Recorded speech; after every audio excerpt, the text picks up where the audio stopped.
Welcome, everyone, to Mark Voids a Warranty. I'm Mark, and this is how I void warranties. That's right. We're also joined today by my cat right there. That is Fat Ollie. He's a good little orange cat. I like him.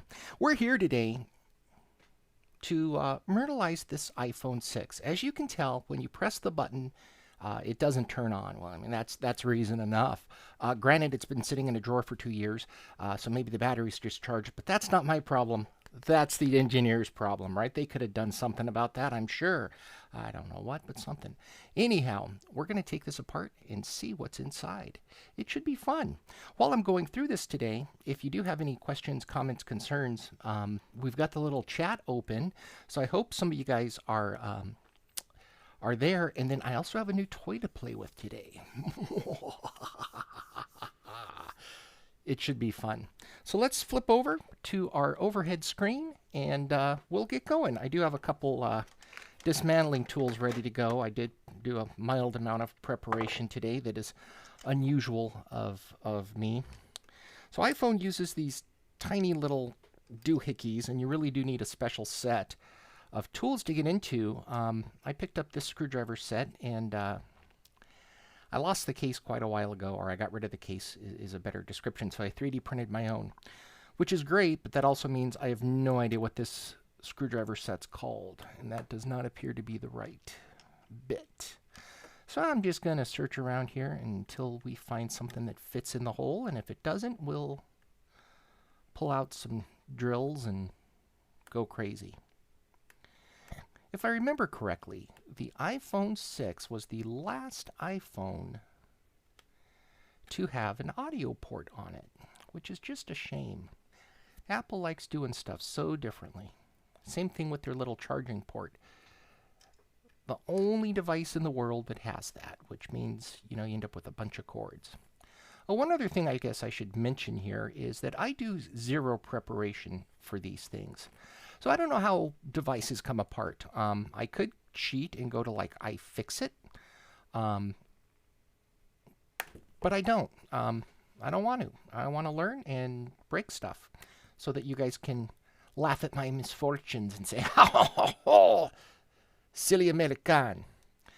Okay, well, I think we're stymied already, so it's time to bring out the tool. I really kind of thought we'd get into it with that. I'll be honest with you. I thought those, removing the screws there would give me a little more access than it did, but whatever. Anyways, it's a good enough reason to bring out the tool. So the tool is something I got after the Amazon Alexa fiasco, where it had all of the case screws hidden behind the screen, and there was just no way to get to them. So I picked up this little guy off of eBay. It says iPad, whatever, K819. And I don't really know what temperature to set it at, so we're just going to start with what's on the screen and, let it get up to temp. And then we'll put this on there for a couple minutes and see what happens. But I don't really know if it's the right temperature. So while that's happening, I'm just going to futz with this a little bit more. See, it feels like it should come out. I can get a fingernail under the screen, but I don't know if that's the screen lifting or the case. It feels like it's the screen lifting. So I don't want to pry that too much. And we're at about 60 degrees, so this little thing heats up pretty well. I had to run an extension cord so I could tie it to another circuit in the house. I didn't want to risk blowing out my circuit that I'm using for broadcasting. I really should put a UPS on this, come to think of it, but hey. Okay, I have no idea what's happening, so we're going to start heating that up. While we do, let me tell you a little bit more about Mark Voids a Warranty. I'm Mark, and I void warranties. Now, the reason that we do all of this, or the reason that I do all of this, is I'm trying to look inside and see what other engineers are doing. These are products that are in the field. They obviously work. And Apple, if I remember correctly, they've got something like 1 billion devices out there right now. It's insane. So whatever they're doing works. So if we can go in there, we can look at the boards, we can learn a little bit from them. All the better. Why not? Let's see what other people have done to solve problems before we go trying to figure out how to solve them ourselves. Maybe we take the advice, maybe we don't. I don't know. So that's why we're doing what we're doing. Mostly just to learn. Actually, not just mostly just to learn. Totally just to learn. And you can buy sets of tools that help you take things apart for not that much money. I'm going to have to mute that or we're going to keep hearing it. They've got all sorts of tools, and I don't really know the names of everything. Spudgers and lions and tigers and bears, oh my, I don't even know. But let's see how we're doing here. I don't know, again, how long you have to leave these things on. If it's a long time, we're going to have a bad time. Come on. Fortunately, 60 degrees Celsius isn't all that hot. It's hot, I'm not going to lie, but it's not all that hot. Come on. And I don't even know if this is the right way to open it as much as it is my new toy, and I'm excited about it.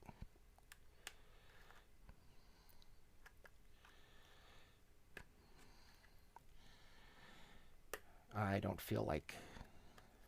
Okay, so absent the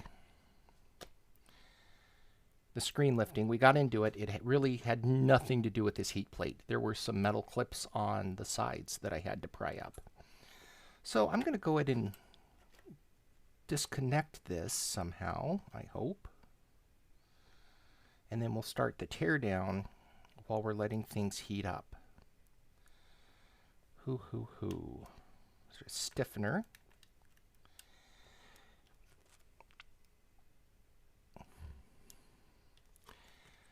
Okay. I'm going to have to disassemble some things. They're not going to make it easy for me. So I was hoping the screen would simply detach with a ZIF connector, zero insertion force. But that doesn't seem to be the case. So I'm going to pop some screws and then see what happens.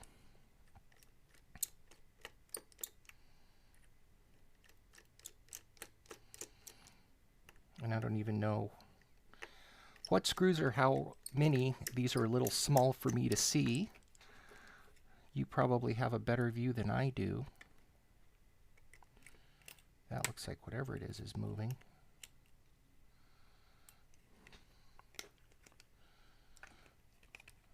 Oh, that's a jack. No, I don't know what that is yet.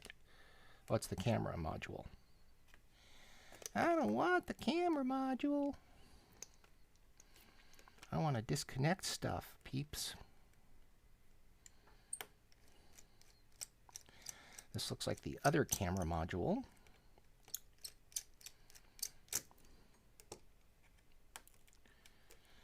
All right, making some progress.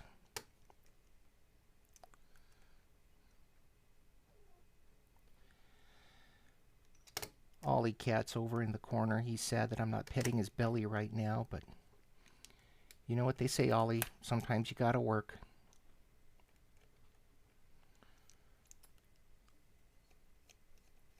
I can't tell if I'm in that screw or not.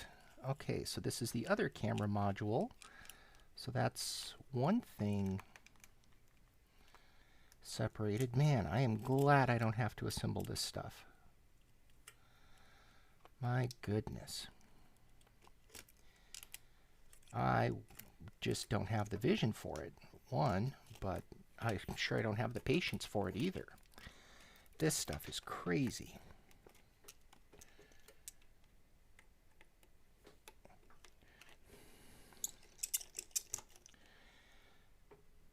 Might even have to get out the microscope to look at some of these screws to see what I'm missing. That's insane. How do you even make screws that small? How do you resist the urge to say, what are these, screws for ants?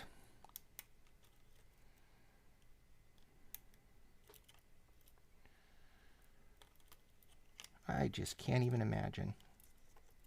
And then the other thing, too, is who makes cell phone? Why do they make cell phones so darn small?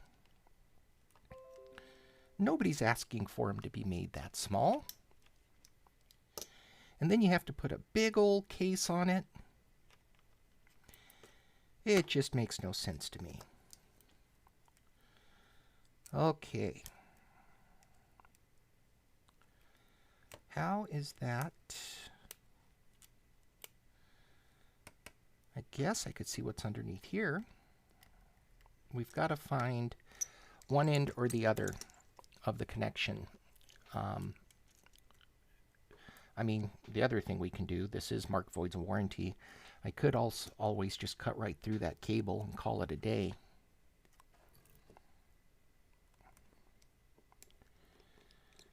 But man, who designed this stuff? One of the problems that you have when you're designing really small stuff is it's outside of your normal daily experience. So and what you have to do so you can even see what you're designing is really zoom in. So it's oftentimes difficult to imagine the perspective, the proportions, rather, that you're dealing with.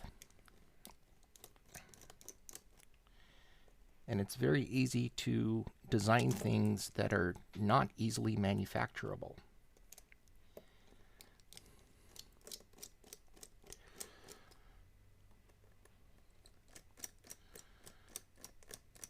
Which is a real bummer.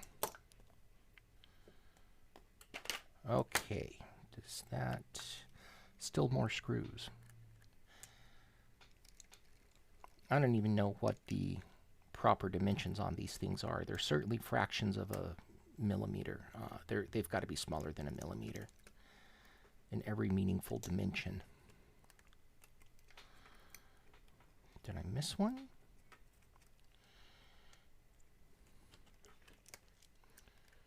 So we've got to remove the screws for the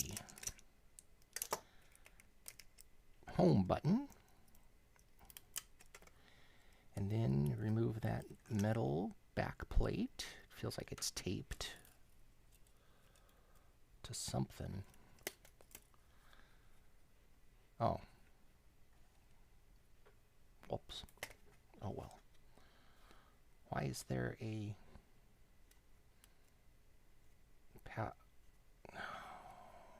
Nobody saw that. You guys didn't see that, right? No. All that work, and I just ripped it anyway. Whoops. Oh well.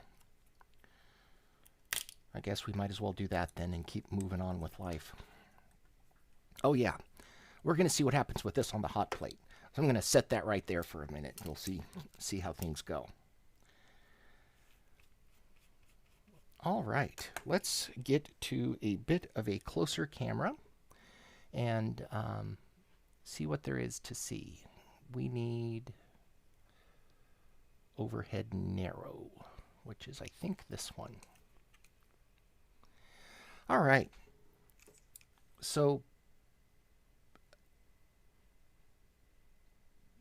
I smashed a couple things. Sorry, Apple. Here we've got what appears to be a speaker, I'm guessing. I could be wrong there. So we've got four spring connections. Why would we have four on a speaker? Is it a speaker microphone module? I really don't know. We'll set that aside and look at it under even higher magnification in a minute. This appears to be the SD card slot. Obviously, we've got the battery, a LiPo. I mean, look at all those tiny screws. These guys are absolutely insane.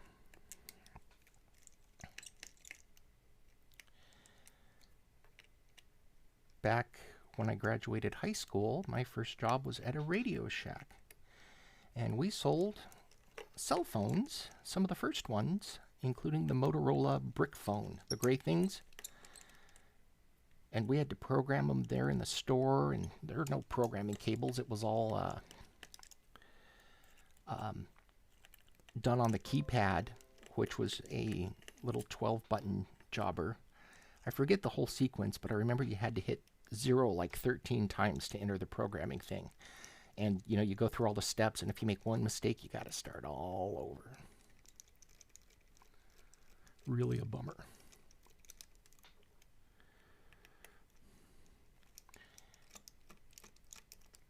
And then you had to fax the information in to some place, and, you know, they'd do whatever provisioning they had to do. And sometimes they'd lose your paperwork, and you'd sit there with customers staring at you.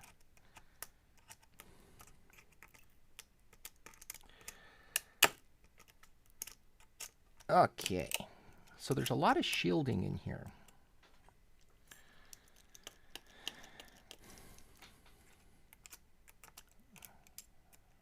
Which is, I suppose, one way to deal with electromagnetic noise. Okay, so that was the piece of metal that had to get removed to get rid of these flex circuits, these flex cables. Even that is insanely small, man. I'm glad I don't have to deal with that.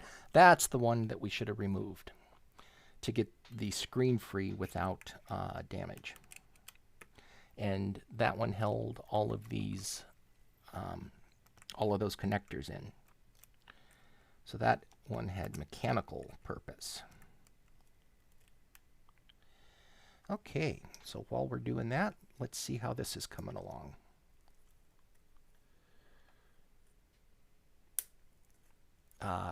Nope, not yet. I heard a snap, so I could have just shattered the LCD. Testing. Whoops.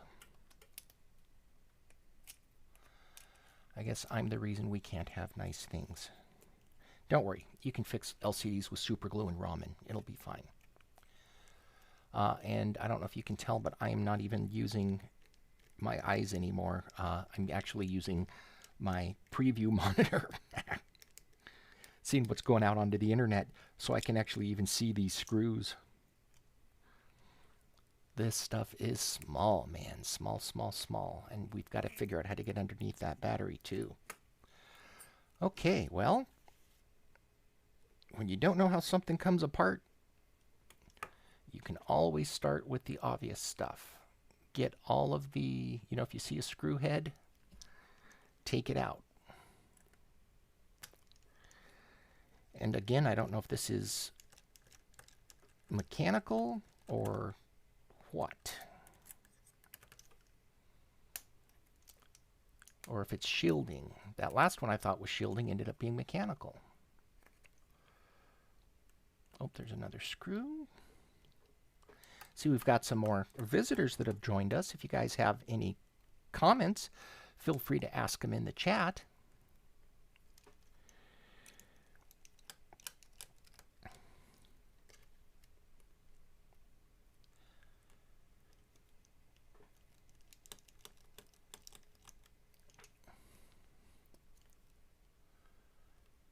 All right, and again, I'm just looking for screws. And we've got the screen and the LCD sitting on a hot plate for a few minutes. We're going to see if we can loosen up the glue. And if not, we're going to increase the temperature. Let's see here. Let me get something underneath it and see.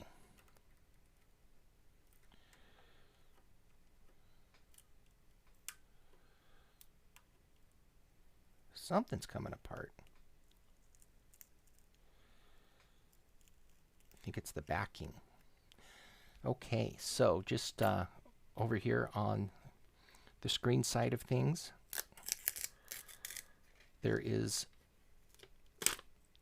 a reflective, mylar, whatever, reflective part of the backlight that just popped off. And then that's going to release a diffraction grating, and usually a diffuser on top of that. And these things push light through the LCD. Come on. So there's our diffuser, and then it looks like we might have the LCD.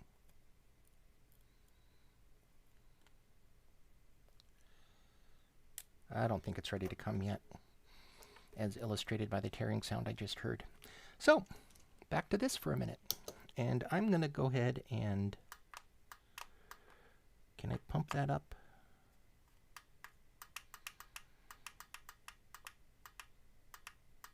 I'm going to take it to 75. I don't know. I picked 65 kind of randomly. Maybe that's the wrong temperature. See, those are the types of things that 30 seconds of internet research would tell me. But I'm not going to know. I'm not going to tell you. This way you get to point and laugh if I get it wrong. And, you know, things explode or catch fire. All right, and if we do have time while we're waiting for that to heat up, I will tell you a story about hot plate and fire that happened in college. But for now, let's just keep taking screws out and seeing what happens.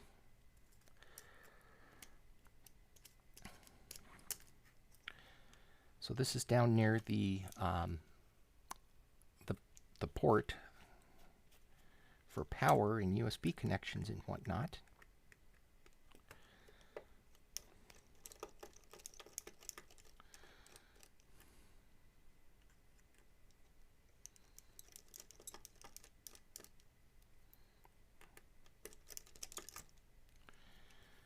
Okay. Almost all the screws out. Man, the people that have to repair these things, so glad it's not me. This stuff is too small for my liking.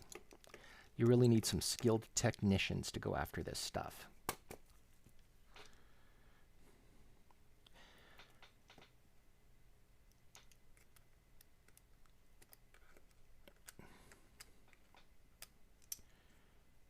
Okay, well, we've got things relatively loose. Got a lot of screws out of there. But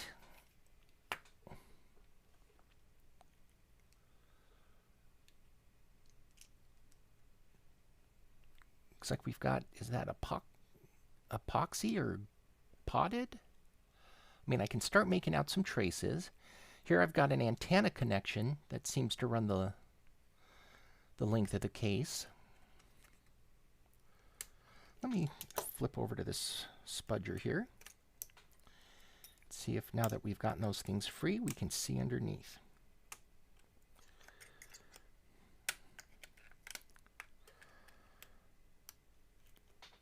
Now, I'm pretty sure that wasn't supposed to bend like that, but it did.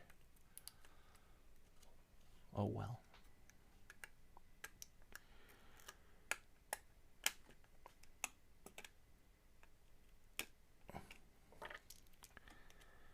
Absolutely blows my mind that there are even businesses that repair these things. You'd have to have stock in those tiny screws.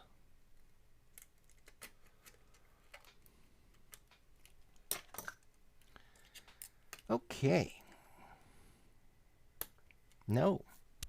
Well, let's take a quick break and check back in with our glue.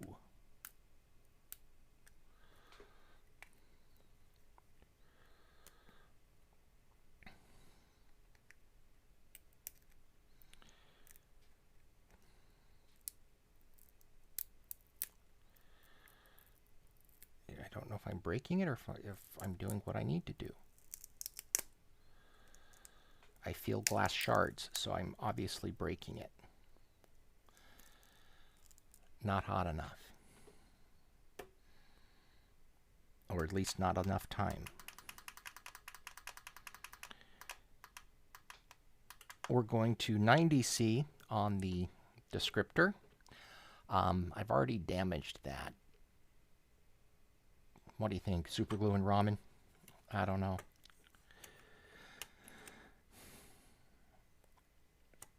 Okay, I might actually have to pull out the microscope to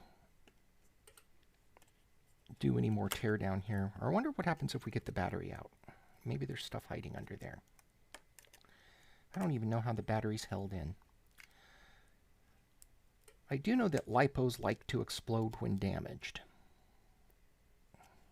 Is it glued in? Is it taped in? It's got to be glued in.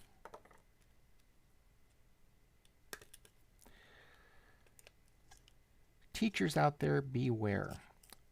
Your high school students use their phones in class all the time. And sometimes, when you take them away from them, those sneaky little boogers give you a fake phone or an old phone. So you don't actually confiscate. My God, this thing is glued in, but I can't even begin to tell you the amount of force required to pull this battery out. And I've certainly damaged it.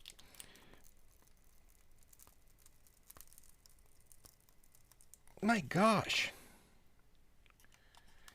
How are you supposed to get that out? You're supposed to heat it and let that glue melt too? My goodness. I would certainly fail as an iPhone repairman. I don't know who does this stuff, but good for them. Better them than me. All right, so right now I've got the iPhone and the screen on the hot plate. It's at about 90.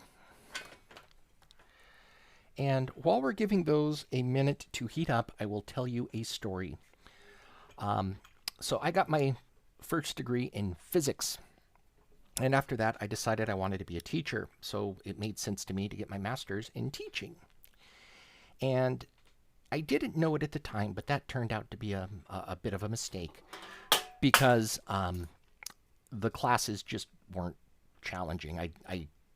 There were some great ones, absolutely just fantastic instructors. So I don't want to say like none of them were good, but enough of them weren't good that it kind of made me, halfway through kind of regret not getting it in physics.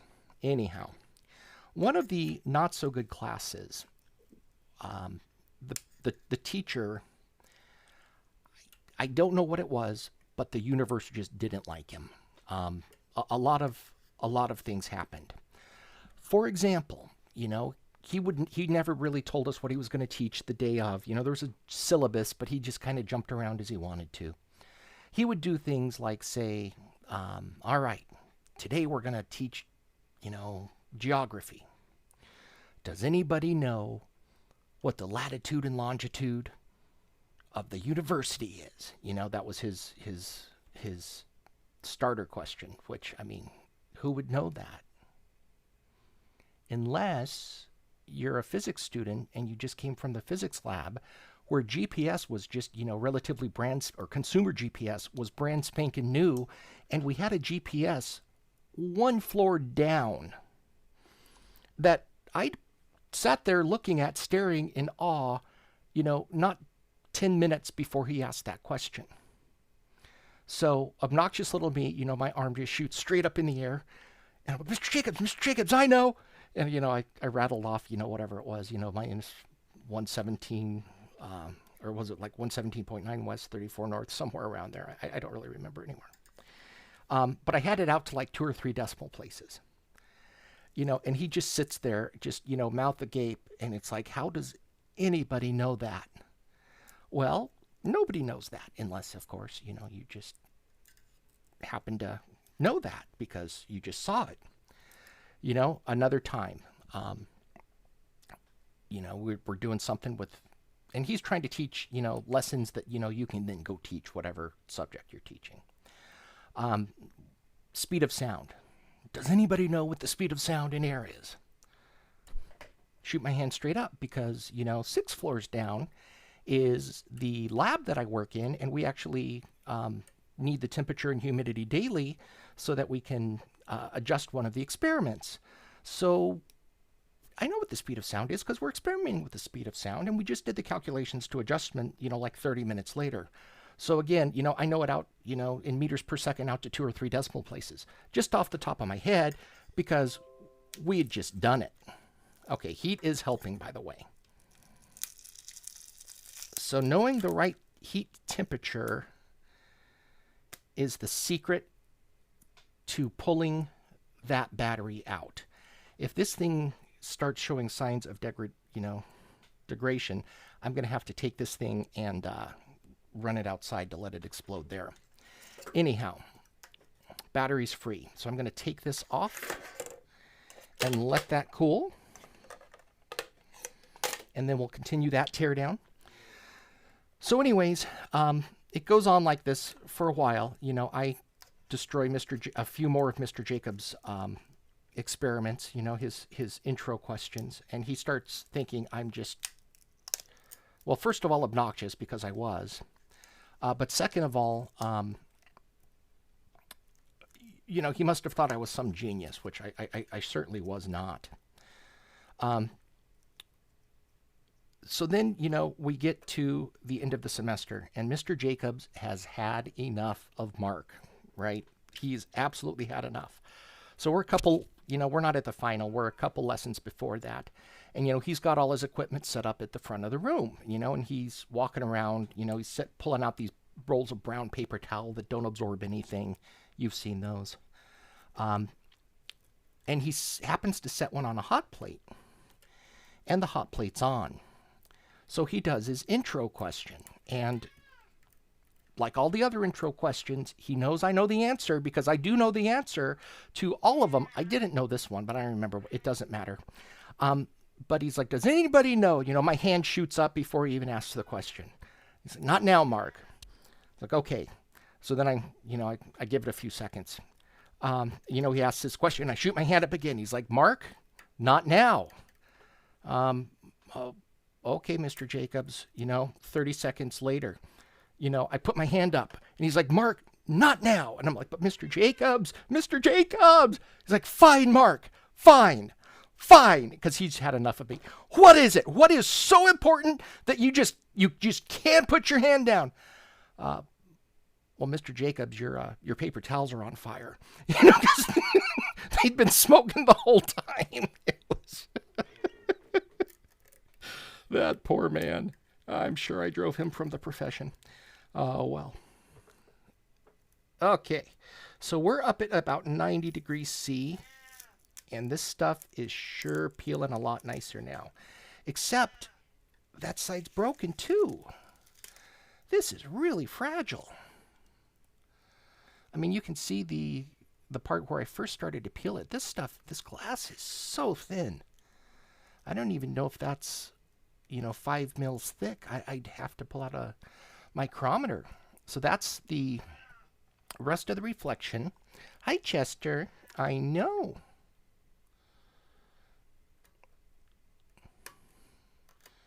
So I'm not all that excited to do this, because I don't want little shards of glass all over my desk again. I've made that mistake before. But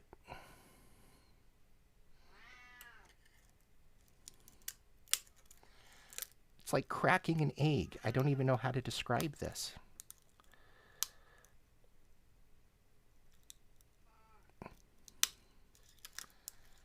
Man, is this the polarizing film? What is this? Yeah, this is polarizing film, and there's a oh, did I separate the liquid crystal? Or is it just liquid crystal leaked out? I feel something on my hands. This is interesting.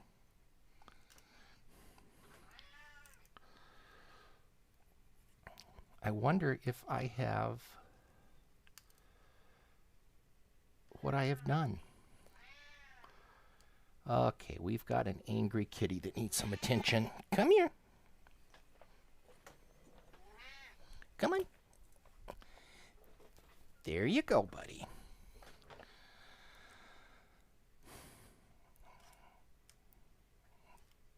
This is interesting. I don't really know what I've done here.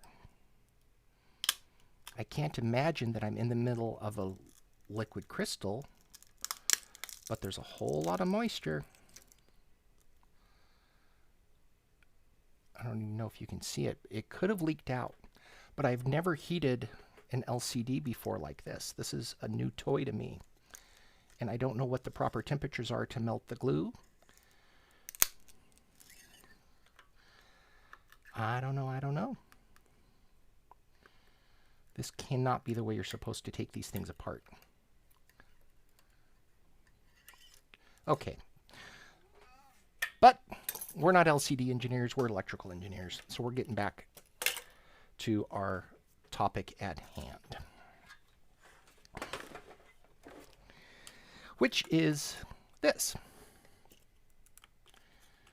So I wonder how much more is glued down. I don't know.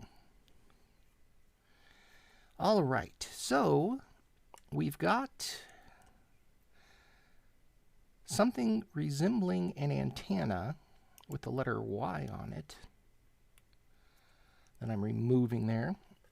And I just still can't get past how small all of this stuff is. So let's get over to our microscope and see what other things we can see. Wrong button, I think. Let's see.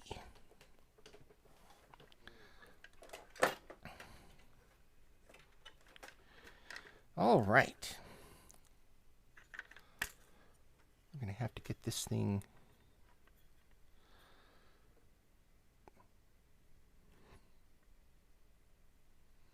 now. This is the part where the so this is the opposite side of the Apple logo. Let's see if I can get that. If we can make. Now it's gonna. Is it gonna be too big? So here's our Apple logo. On the opposite side of the Apple logo,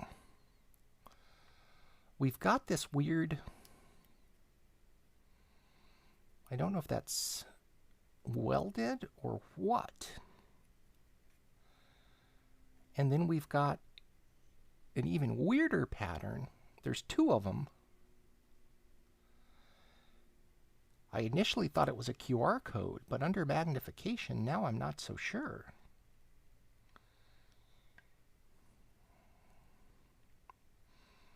If that is indeed some sort of a 2D code, or if... I mean, antennas do weird things. They don't look random. That's got to be a code. That's got to be a 2D code. But that is weird. I don't know what that is. All right. So now, as we look underneath these things, that looks like two little resistors in there. And then we've got some inductors.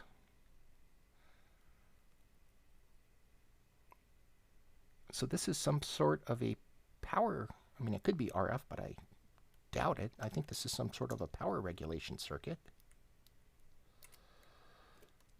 I mean, although we do have an RF connector right here.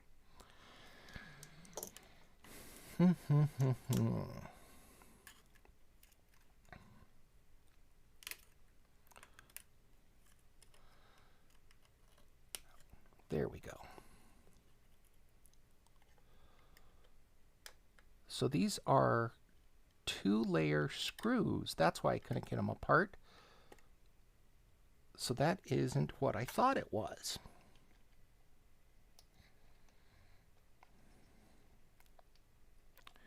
So I was just spinning in place there.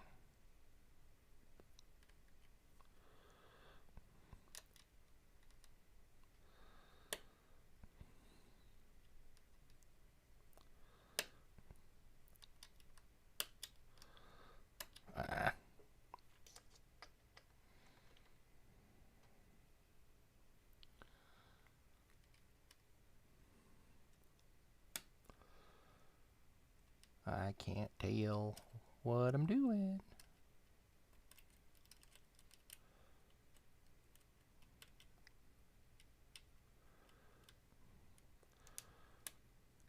on. Come on out, little guy. Don't be scared. No, I'm not going to immediately throw you into the trash. I'll let you live on the ground for a little while first.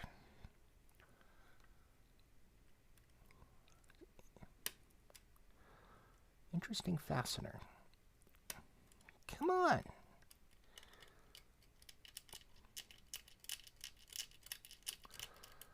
There it goes. And then I think there's another one over here.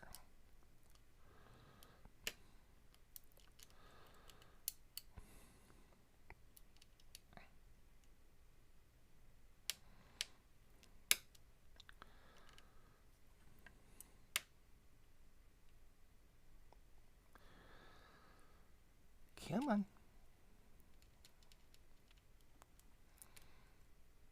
No, I'm going to have to find a Phillips that might fit then, maybe. Way too big. Again, as we go through this, if you do have any questions, please feel free to stop and ask. I'd be happy to talk to you about what I'm doing.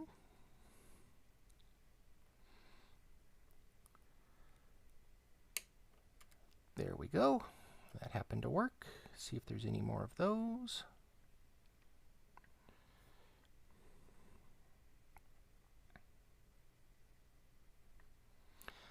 Or also, you know, if you have questions about the equipment I'm using or why, I'd be happy to answer that as well. Whoops. I've said whoops a lot in this one, haven't I?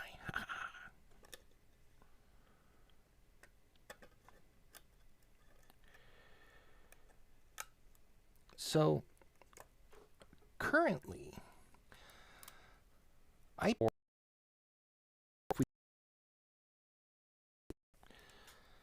and it is relatively recent, we haven't qualified that stuff yet. So you have to, you know, build some fake boards and inspect them and see what it's going to take to make stuff work. I'm just ripping that off.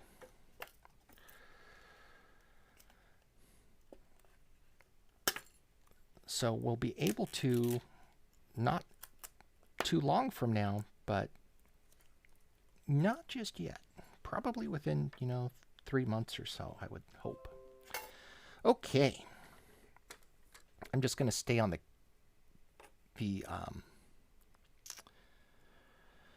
microscope view. Give me just a second here. So this is one of the boards that came out of this thing, and let me tell you, stuff is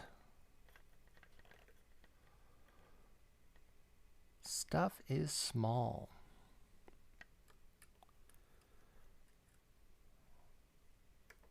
Come on. Come on.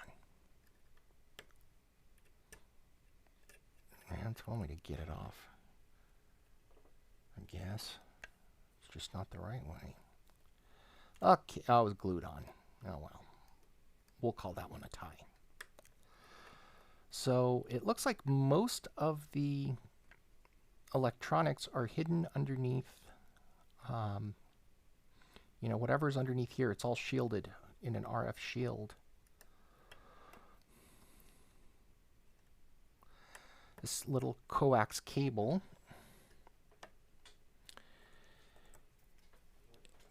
It's the antenna. SKHY Skynix? I don't know what that is. Let me zoom out here. Might give you a little better view. Certainly help. Almost looks like Skijinx or something.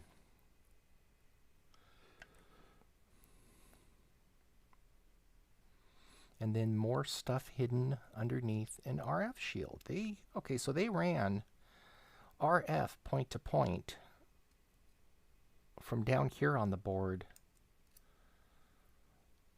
up over here. So they decided running a coax cable was either safer or easier than actually running a transmission line on the PCB itself.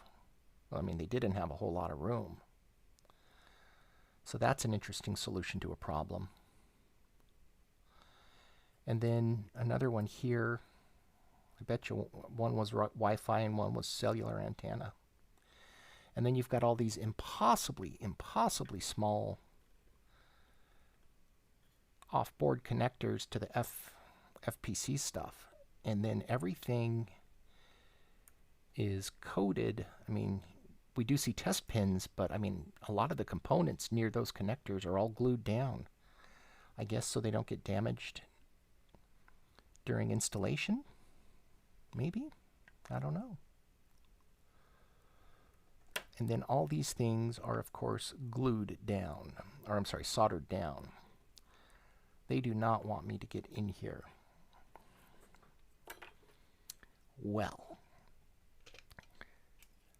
if Apple didn't want me underneath some of these covers, they've obviously never seen Mark Voids a warranty before.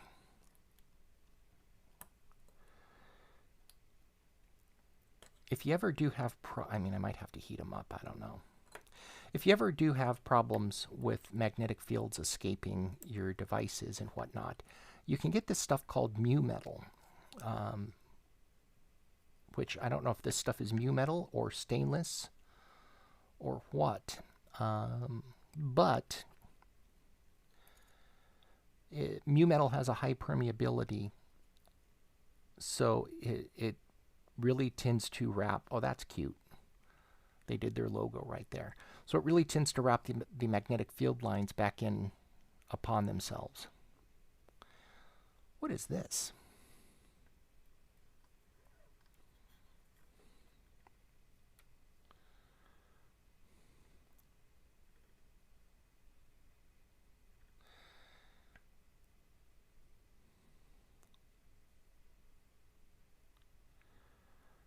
That's interesting. You can see epoxy and you can see inside it. I just can't tell what I'm looking at. Wonder if I can zoom in any further. That's the limit of the scope.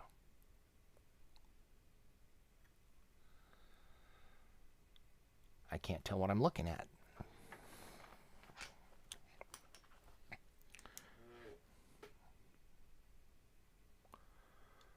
See if lighting, edge lighting can do anything.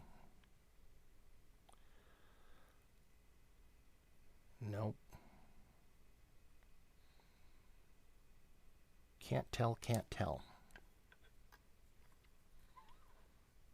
If that's an RF feature, it could be an RF feature, but I would imagine it's not, since it's exposed.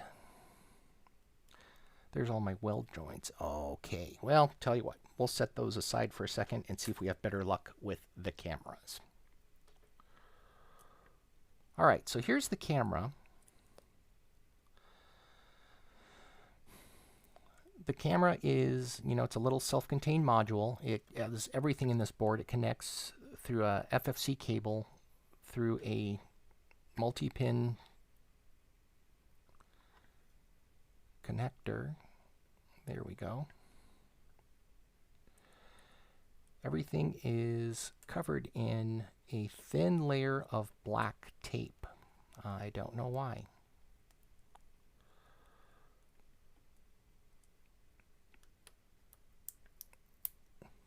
Nobody would be able to see inside there. Maybe it's for strength. So here we see the connections from the FFC. You can see a hatched ground fill there at the bottom. Some very tiny lines, very small features on what appears, you know, almost feels like, I mean, it's hard to tell with that tape there, but I mean, this has got to be 1/4 ounce copper.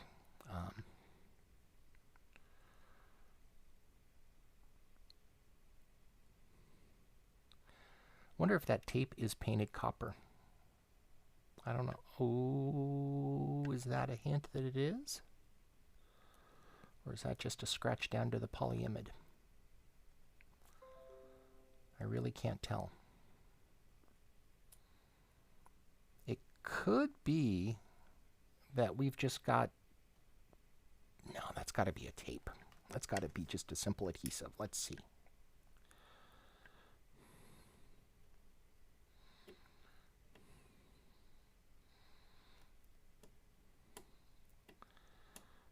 Yeah, it's not. That's not copper. I mean, there are copper places that shine through, but I don't know what that is, but that's, yeah, that's nothing. Okay. Now, what does it take to get into this guy? So the other side of the FFC cable, we've got all these teeny tiny connections that were then epoxied. I don't see any evidence of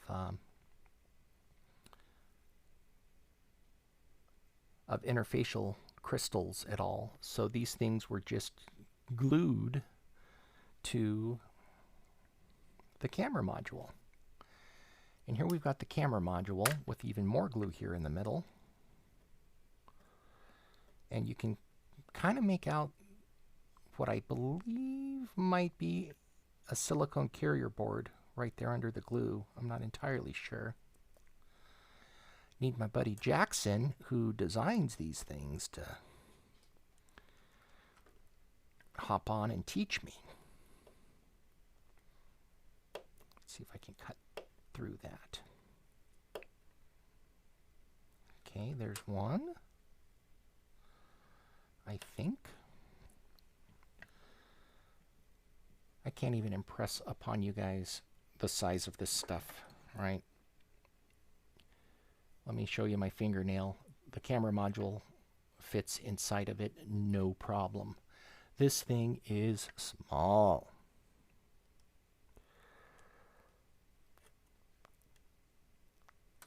Come on.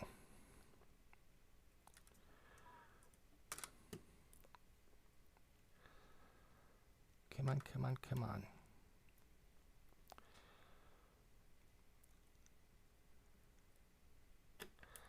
There we go.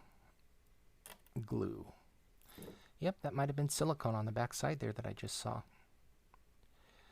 Okay, so we've got, I mean, exposed bonding wires. That stuff is tiny. Look at those little babies. Oh.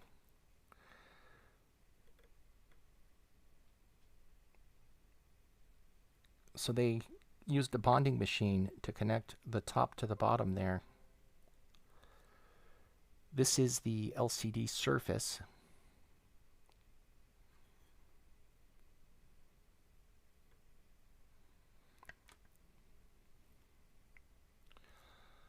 Some teeny tiny components on this side of the board. 0201s and 01005s, or similar size. I mean, they're just going to break those so it's easier to move around. Tiny, tiny, tiny. I don't know if those are caps or resistors or what, but you can kind of make out the pattern. I mean, you can only see light interference patterns. It's too small to make out individual pixels. That is cool. And then on the other side, we had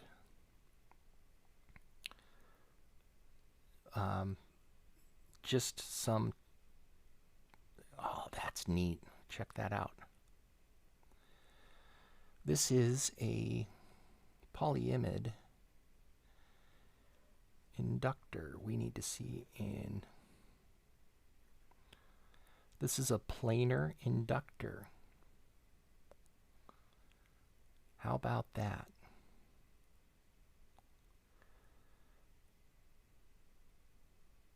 And then at the other corners, you know, we've got inductor patterns as well. Let me just leave that for just a second.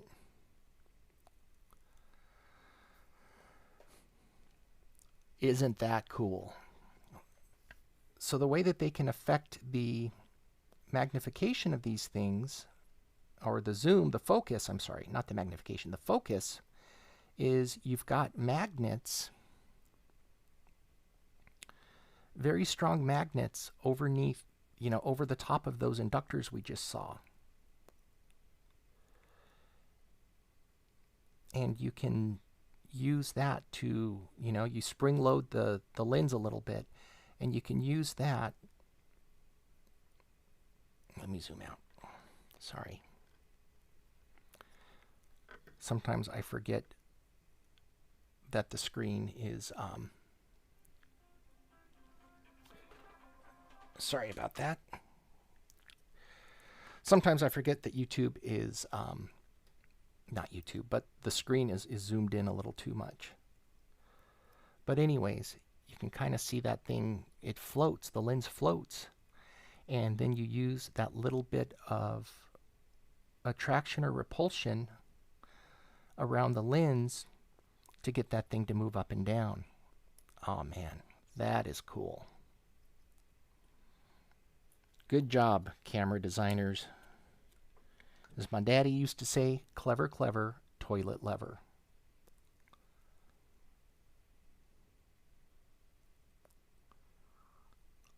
Cool. And then there's another winding there. And then that thing just floats. There's your lens. All right. Well, we didn't get to see much in the way of PCBs today, unfortunately. Everything's either covered in that black tape so we can't see the windings, or it's sealed shut. That's no fun. But we did get to use the new toy, and we did get to, I don't know what we did, but we did something with this. That was kind of fun. And we'll get to use that hot plate again in one of the future videos where we do a teardown of a Amazon Fire Kindle. We'll get to be able to see if we can get the glass off a little cleaner. It seems like I need a little more temperature, a little more time, and a little more patience, and then we'll go from there. So with that, I do hope you enjoyed Mark Voids of Warranty. I know I did. I always learn something new. Today it was about the cameras. I mean, that is just neat stuff. I learned what not to do with the backside of a screen and a big chisel looking thing. Oh, and just because it wouldn't be Mark Voids of Warranty without a hammer, let me leave you with one parting thought. We need screen. I know. Why is there a hammer on screen if you're never going to use it?